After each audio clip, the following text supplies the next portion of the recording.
Mike Salazar, and this is my wife, Brandy. Hi. Our giving story started several years ago when we first started coming here to Crossroads. There was a couple week series where Lowell was talking about giving and tithing and being generous, kind of how we are right now. And at that point in our life, it was kind of a pivotal point for where things changed for us.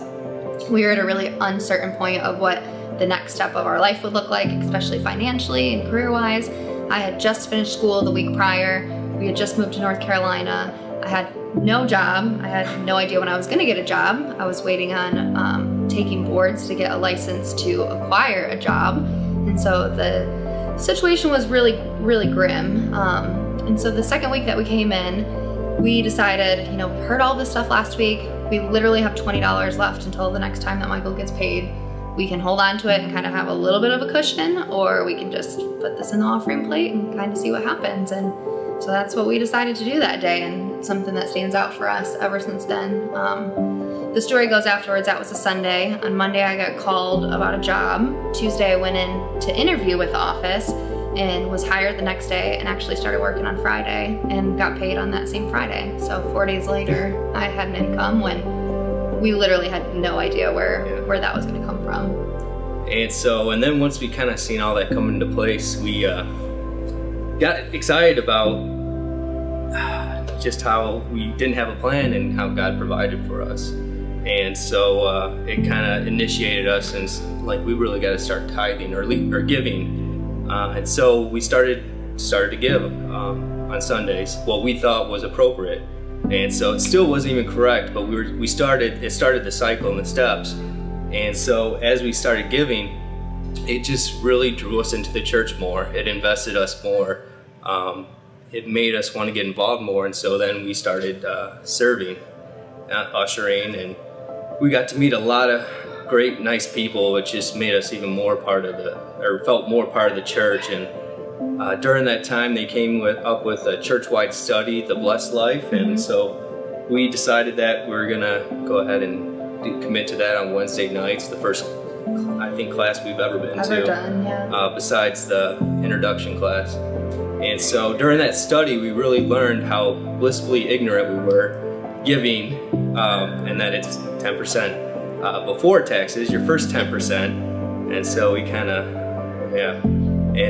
but we also learned a lot about giving up time, and also giving your first 10%. And so we talked about it at home and figured, all right, we're already doing this, so let's really commit and do this the right way. And so we started doing the 10% before taxes. And so since then, we were worried about it at first, thinking, okay, well, we're already living on a budget. How are we going to afford more money? And so what we didn't do, what we should have done in the first place, is rely on God and to realize that He's going to provide for us and just have our faith in Him. So, but we blindly went ahead and did the 10%. And before we knew it, we didn't even realize it. We had enough. We were blessed during that time. I was unfortunately laid off from work at one point, but then I got a job and moved jobs since then, which provided a lot more flexibility to be with the family at home, as well as more income. And then since then, Brandy's actually moved jobs too. And now we're both in positions where we're employed, where we can not just make more money, but we can also spend a lot more time at home with the family and not be so focused on the grind. It's really opened our eyes. And good morning, everybody, and I want to say good morning to those who are watching online around the country and around the world. We are really, really glad that you are with us today.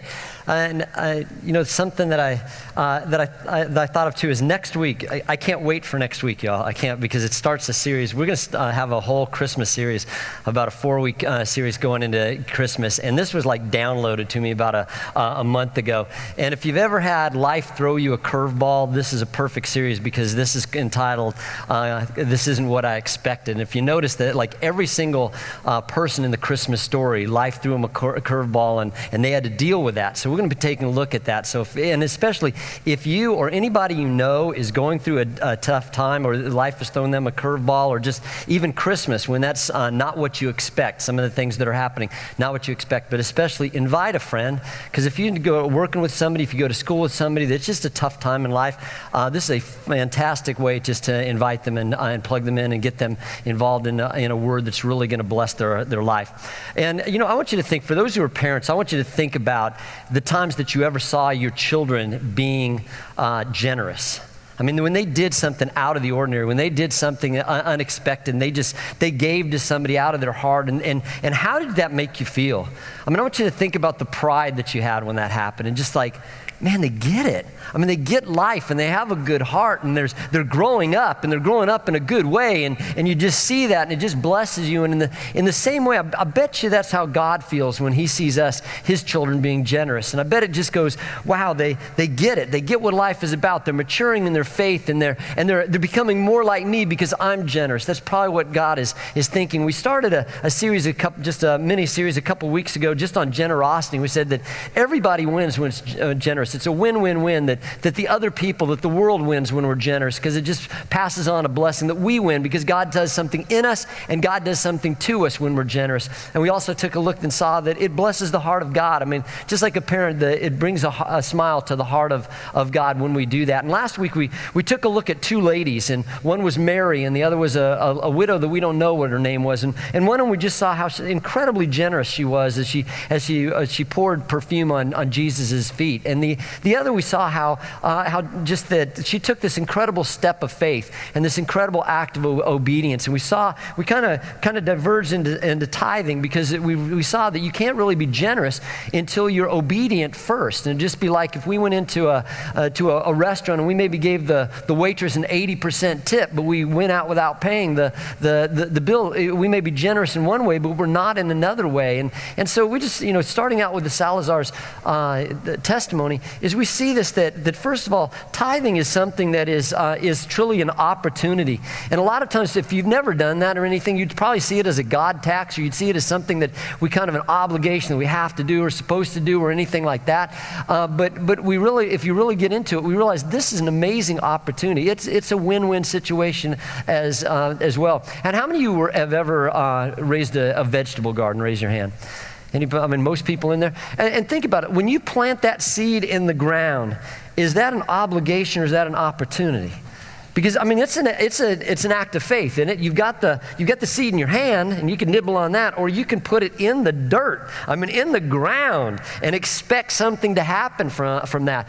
Say it's a kernel of corn, that you realize that you are trusting that you put that in, and somehow, some way, that's going to turn into a stalk that has several ears on it, and every ear is going to have hundreds of kernels of corn, and you believe that. You've seen that happen. I don't know how God takes a little seed and turns it into ears that are absolutely delicious just from sunlight and water. I don't know how he does that, but we know he does that. We've seen him do that in our life. We've seen him do that in the lives of other people. And the same way, I do not know how God does more than 90% than we can do with 100%, but we've seen it happen. I've seen it time and time again my whole life in that, and many of you can testify to that. I'm telling you again, I have so many people come up even last week saying, thank you for teaching. Man, it's something that it changed our life several years ago or several months ago.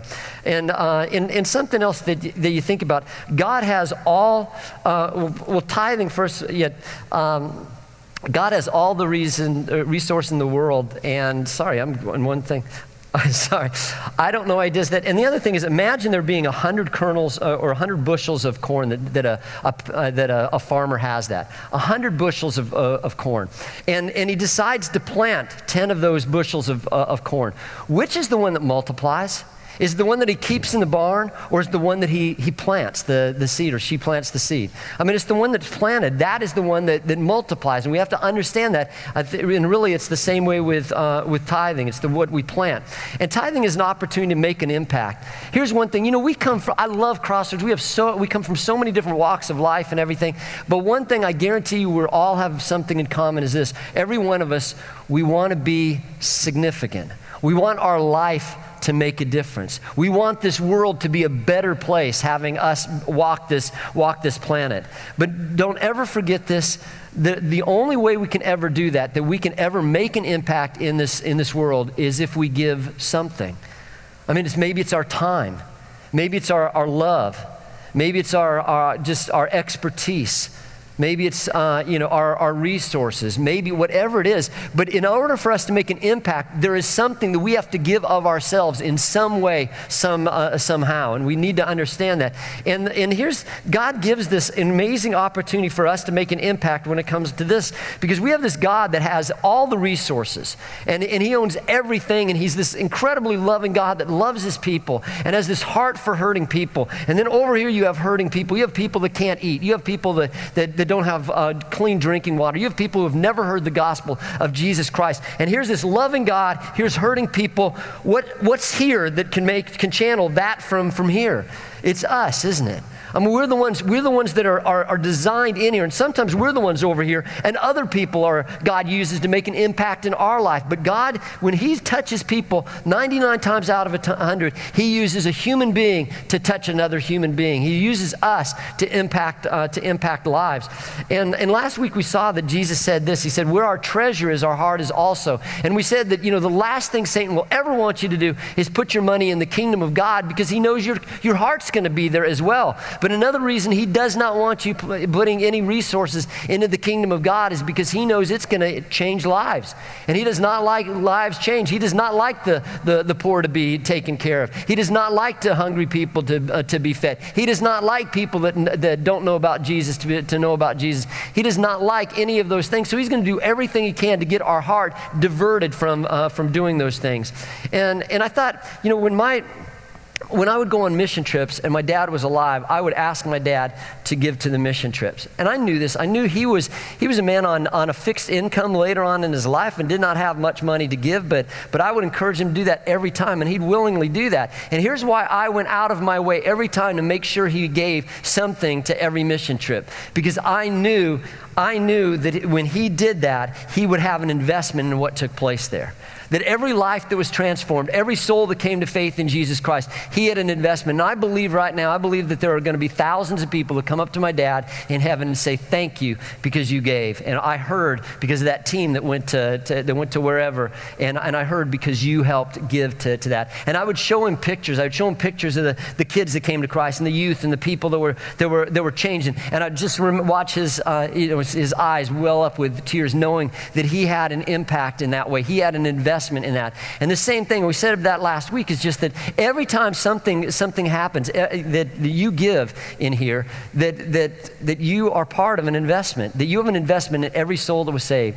Somebody prayed for me last night, laid hands on me here. We have a prayer team that meets every Saturday night. If you love praying, there's a team that comes here. But this is a person that only about 3 months ago was a hardened atheist, and now is an absolute on-fire, passionate believer. You have an investment in that. Every person that comes to faith, every youth that is transformed, whatever you see here that happens, every baptism that takes place, you have an investment in that. And everything that takes place around the world, you have an investment in that as you give.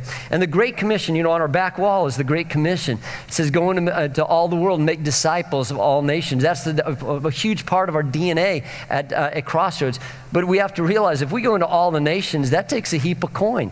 And that is not easily done. And it takes every one of us investing in that. And every time that happens, you have an investment in what takes place on those as we go to the other parts of the world. And something else is tithing enables us to bless that Jesus' bride.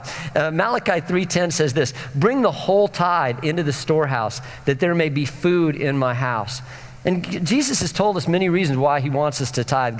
Because one thing he says this, that it teaches us to put God first in our life. It's also a great example of where our heart is and where our priorities are and where our trust is and everything. But also here, what he says is this, that there's going to be resources in his house if he does that. He says, I'm going to take care of my house, and here's how I'm going to do it. I'm going to do it through faithful people. And imagine this. Imagine there was a person, a rich man, and there were 3 people that came up, and he gave 3 people $10,000 a month. And he said, here's what I'm going to do. I'm going to give you $10,000 a month.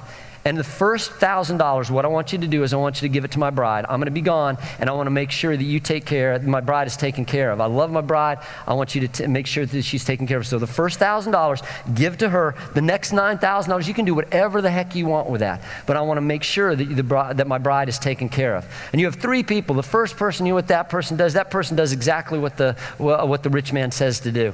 He said that person gives $1,000 faithfully every month.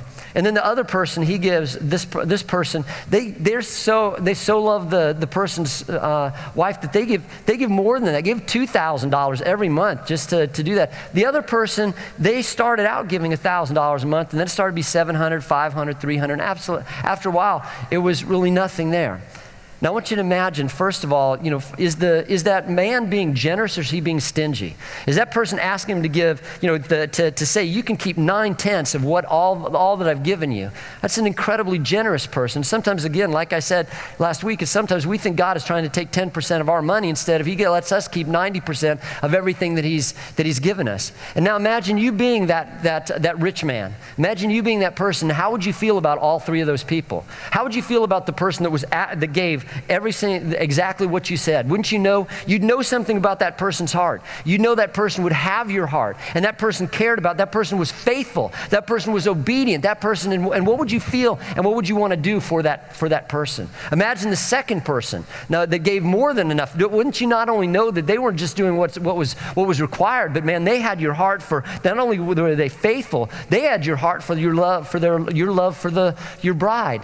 The third person, how would you feel about that? What would you say to that person if they start out and they didn't give what exactly you told them to do that you made clear at the start? And what would you say to them? Wouldn't you say, look, I told you. You can have the other 90%. Just take care. Use the first 10% in there. I mean, what would you feel like if you saw that? And maybe again is how God feels when that happens. And I remember seeing something, and I don't remember whether it was Live Aid or whatever it was, but it was something that was given to Africa when Africa was starving. But I remember seeing pictures that blew me away. Here's all these people around the world faithfully giving and giving of themselves and making sure that Africa was taken care of. But I don't know if you saw this, but I remember seeing just on the runways piles of food on the side of the runways. In other words, the food was given, but the food was never distributed to the people there. That sometimes the dictator or whatever it was would sell that for money. Other times they would just keep it, and it was never presented. And I thought, man alive, what a wicked person that would do that. And then I'm thinking, you know what, in some ways we can do the same thing, can't we? And here's what we do sometimes. God has given us everything that we need to do everything that God has asked us to do as a church. Everything. God is incredibly abundantly, the talent that is here, the gifts of spiritual gifts, the resources to do everything. But sometimes what happens is sometimes we hold on to that, and we're just like that dictator that hoards it instead of presents it in the very way that God has told us that we're supposed to do this. And hear me, I'm not here to say this to condemn or to heap guilt on you. I want to do this to take guilt off, because I can't tell you how many people have said, every time the opportunity to give was there, it would always make me, it would have conviction, because I knew I wasn't doing what I was supposed to do. I knew that. But when I started giving, when I started tithing, when I started doing that, suddenly, man, there was a freedom. Suddenly there was a joy. There was a satisfaction. There was a peace. There was a blessing in my heart that I didn't have before. So I'm not saying this to heap guilt. I'm saying this to take guilt off. When you start doing and living in God's way, it does an incredible blessing. And something also, so to reach this world, imagine, here it is, that around the world, the body of Christ gives an average of 1.8% of their income around the world. And if you think, wait a second, well, that's because of all the poor countries around the world. The United States gives an average of 1.7%. So in other words, the third world countries give more than we do, even though we're the most blessed of all the nations. Imagine what could happen in the body of Christ around the world if everybody gave what they were supposed to instead of just a 1.8. Imagine how the gospel could go around the world more. Imagine what God could do in this house if everybody gave what they were supposed to. And this is not a pipe dream, y'all. This is not a pipe dream. This is, I'll just be honest, I would love to go to a meeting and that finance is never an issue, that we never even have to raise money for mission teams or anything like that because God's people have just been been obedient and faithful in that way. And you guys, I want to say there's so many people in here so amazingly faithful, and you're so incredibly generous. Imagine what we could do and here's the thing, is if 4 words, or 3 words, you do your 4 words, you do your part. That's all is required, I watched a football game the other day, a couple weeks ago, with my team, and I remember one of the teams I pull for, and I remember there was a screen pass over to the side, and here's the situation. You had one defender between the running back who caught that and the goal line, and you had one offensive lineman that could take out that defensive back, and the offensive lineman did nothing. In fact, the announcer said, and the guys tackled, and they ended up not scoring and losing the game. And it all could come back to one person. And the announcer said, you know what? If he had just done his job and blocked one person, all that would have happened. And here's the same thing. If we would just do our part, not anybody else's part, just our part in this, we would score in a way that we've never scored before. We'd be able to do so much more, and there'd be a victory that's even greater than what we're seeing. And praise God for what he's doing in this church. It's amazing things around the world, but also, can you imagine what we could do if everybody just did their part? And tithing also, third thing is it gives us an opportunity to grow in our faith. This is one thing that I see over and over and over. We'll see it in every testimony we ever hear on this. It just says, for whatever reason, this seems to be one of those things that takes people to another level. I'm not saying it makes them Christians. God still loves you. God still does. You're still going to heaven if you have faith in Jesus Christ. But there's certain steps that we take to grow in our faith, aren't there? It seems like for me that when people settle the lordship issue and go, God, it is not mine, it is yours, that takes people to another level in their faith. When people start having daily devotional times, I don't know about you, I've just seen it take people to another level. When people get involved in ministry, it takes people to another level. A lot of times when people go on mission trips, changes their life, takes them to another level. Things like that. There are things that we do that can change that. And I believe that tithing is one of those. And why would it do that? Because anytime that we go out in faithfulness and we go out in obedience, that will always increase our faith. That will always make us more like Jesus. Another thing is tithing gives us an opportunity to receive the blessings of God. This shouldn't be our motivation to give, but it is something that will happen. It's a law of nature, isn't it? There is the law of reciprocity, the law of sowing and reaping. We know that. We know for anybody that's ever planted a garden, you know that you will plant, whatever you plant is what you're going to get. If you plant green beans, you're going to get green beans. And the amount of seeds you plant is the amount what you're going to come back. Listen to this. This is Jesus talking, Luke 6. Give and it will be given to you. A good measure, pressed down, shaken together, and running over will be poured into your lap. For with the measure you use, it will be measured to you. Jesus is saying simply whatever you give, you're going to get more of. And that's true in every part of life, isn't it? If we give love, we're going to receive more love. If we give criticism, we're going to receive more criticism. Whatever it is, and the same thing with finances. And here's the thing that don't miss this. According to Jesus Christ and what we just read, we set the standard of blessing. That means if we do a thimble worth, God's going to give us a bigger thimble worth of things. If we give a cup worth, if that's the giving, and I'm talking proportionately to what we have, then God's going to give a bigger cup. If we give a bucket, God's going to do that. God's going to match whatever we give and do a little above. But we are the ones. We set the standard for God's blessing, and also God is a rewarder. And don't miss this, that God doesn't just reward, he is a rewarder. He cannot not give. He cannot outdo you. In fact, there's two young men in our church that they're amazing, because these are two of the most generous young people I've ever seen in my life, their age. But they have this almost competition of, you can't outgive me. They're always, whatever they do, they find a way to outgive the other person. And it just seems like God is that kind of God. He's just going, you can't outgive me, I dare you. I dare you to do that. I remember one time, one of my mentor, Bob Tuttle, I remember going up to his house one time. He invited me to his house, and he had this car. I mean, he had this ripping car. I mean, and I'm like, I knew he was a professor at a seminary. I'm like, how the heck can you afford this car? And he goes, weirdest thing happened. He's one of the most generous people I've ever seen. Amazingly generous man. And he goes, I remember praying to God before I had my last time as a professor. And he said, God, if you make it where this car lasts until the end, he said, of my last day, I'll give it away to somebody. And so sure enough, the last day was coming. He knew he was going to give it to. There was a single mom in one of his classes. And so after the class, he came up to her and he said, here, I want you to have this. You don't have a car, do you? And she goes, no, I don't. He goes, I want you to have this. And she burst out crying and everything. And he just starts walking to a bus to take home. And a man comes up to him and he said, did you just give away your car? And he said, yeah. And he goes, I want you to have my car.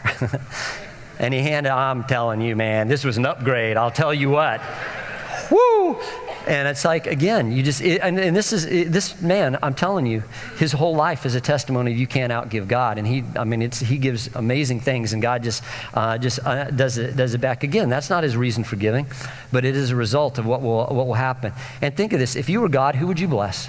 Who would you pour out to? Who would you make sure had the resource? Who would you make sure, the person that's being faithful with that or the person that isn't? And the thing is, too, is he promises, and God doesn't break his promises. God says that if we tithe, he's going to pour out open up the windows of heaven and pour out a blessing to us, and he's going to rebuke the devourer. And that means, all those things that just chew up our income. He said he'll rebuke those things. He said that given it will be given to you. And then also he said that he'll give us true riches. And I tell you, I love what they said. You're going to hear another thing is just that we're not just talking about money here. I mean, true riches, I'd rather have peace. I'd rather have joy. I'd rather have those things than money any day. And God has a way of meeting all those things of true riches in our heart.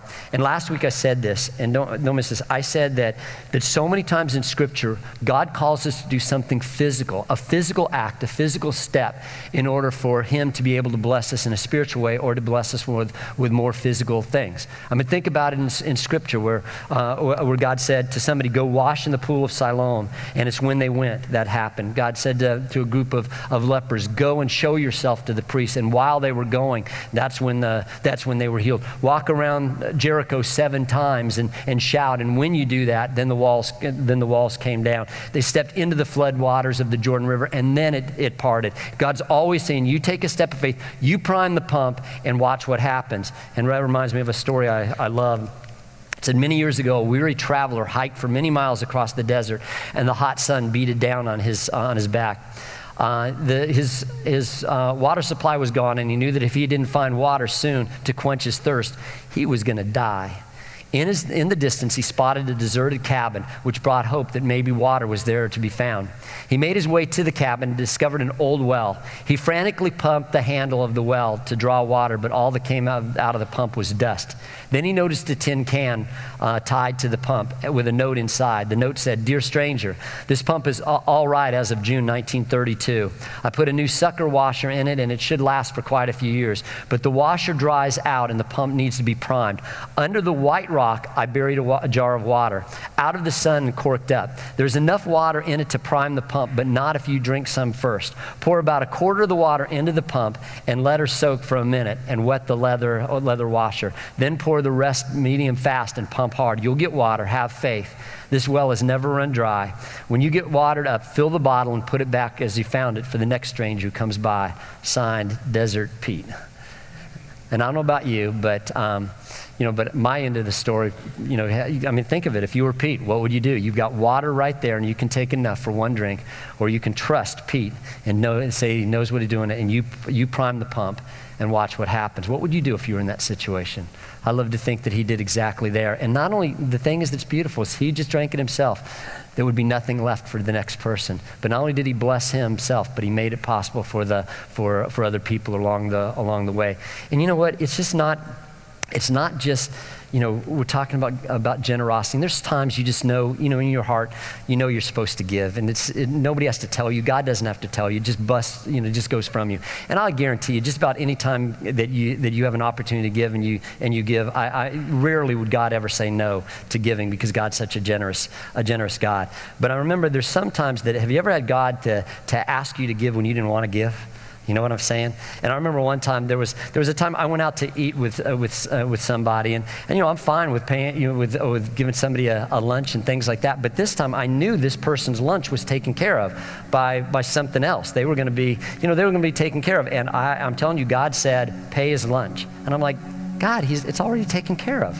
And he said, pay his lunch. And again, stupid me says, God, it's why? This doesn't seem smart. And I'm telling you, just about as clear. I heard a voice that I didn't hear a voice. You know what I'm saying? And it said, you do that because as you do that, it opens up where I can bless you. And I'm telling you, I'm not joking. I heard the word 100. Okay, I heard the word 100. And I remember so all of a sudden, so I did that, and I'm going, okay. And just a few days later, somebody came up and handed me $1,500 to go on a trip with, and saying, I know you're going on a trip with your kids. I just want you to do stuff that you would never normally do. And I tied into that, and then somebody else was blessed, and I did what the person said. But I looked back and I thought, okay, how much was that I gave? And with the tip, it came out to be almost exactly $15. And I heard that, and I thought, whoa, that's just weird. And as if that wasn't enough, you ever have God teach you twice, the same thing? And I remember, my daughter was visiting with me, and I had one of those chargers that you have that you can carry around, and can recharge your phone a few times and things. I had one of those, and God, I'm telling you, a voice that wasn't a voice said, give that to your daughter. So I came up and I said, here, Cassie, I think I'm supposed to give you this. She goes, what is it? And I told her, and she goes, I don't need that. So I go back and go, God, she said she didn't need that. I like this thing. And he again said, do what I say, and watch what happens. So I came back to her and said, I don't care what you do with it. I'm giving this to you, so you can throw it away, you can give it to somebody else, you can use it, whatever you want to do. And I said this, and I heard the word 10, and I said, I would not doubt, okay, honey, if I'm going to call you in the next few days and tell you how God gave me 10 times whatever I did for this. I spent $35 on that. And so, again, I get 2 checks in the mail 2 days later, and one of them was from a hospital from 2 years ago that said they owed me $232, okay? When do you ever get a number like that? And when do you ever get something from a hospital 2 years later, right? And it came out to be exactly, again, $350. It was a fun phone call to talk to Cassie and say, look what God did. What I'm saying is this, just be obedient in this. And here's the thing too, there's another video of somebody that, again, took that step of faith, and watch what happened. My name is Nick Koutsaflakis. I've been going to Crossroads now for about 6 or 7 years. It was probably about 2 to 2.5 years ago when I first started tithing. I always gave something, but I never actually did the true 10%. I always wanted to, but I just never did, and I know that I always knew in the back of my head that it was, they speak about how, important it is. How many times in the Bible they talk about tithing and, to give him your first 10%. And it was, to make that act of obedience, not only for the fact of what Crossroads as a church has done in my life.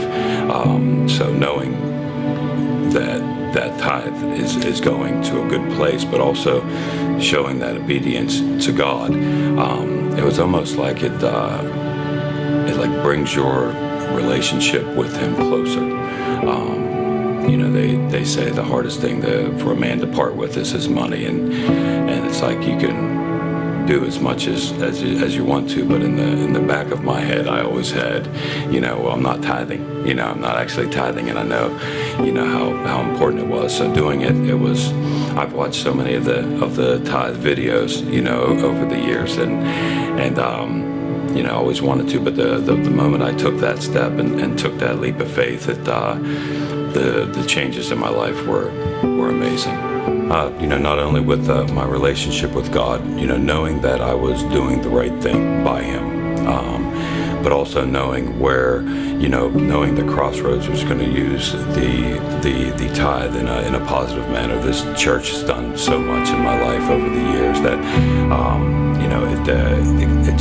it felt good to give to the church. At the same time, when it comes to, my relationship with God, like knowing that I was in line with what He wanted me to do, and something that was, very important to Him. My relationship got closer with Him. I don't know how to explain it, but it was almost, just almost like you felt more in sync, and praying it, like everything, just I would feel closer whenever I did it after the tithing. And they say that if you trust Him and you tithe that first 10%, how the blessings will come back to you. And it was I don't want it to turn into it's all about the blessings that come back, but it is hard to not talk about the blessings in every way that happen once you do choose to tithe. My company grew. We do 5 times as much as we've been doing. We went from 1 office to 3 offices in that year, and I got married, which is definitely a blessing, the love of my life. And it's just like the doors that God's opened in my life since then. And don't get me wrong, God showed Himself in my life before I was tithing, over and over and over again. He did. It's just that after I started tithing, it's almost like if like your father tells you to study every night. Did you do your homework whenever you're a kid? And you tell him, yeah, I did it, but you're playing video games up in your room. But then you actually do start studying and you ace a test, and then you bring that test back home to him, and you see, how proud he is of you and things like that. That's how I felt about tithing. I felt like, I'm doing what I'm supposed to be doing, and it not only felt good in my heart, but with, it was a weird, closer feeling that I felt with God when I talked to God, and it was just such an amazing experience. If I can say anything to anybody in here, it's no matter what it is, that's something that I would definitely recommend, as friends of mine had recommended it to me in the past, and it'll change your life in so many ways.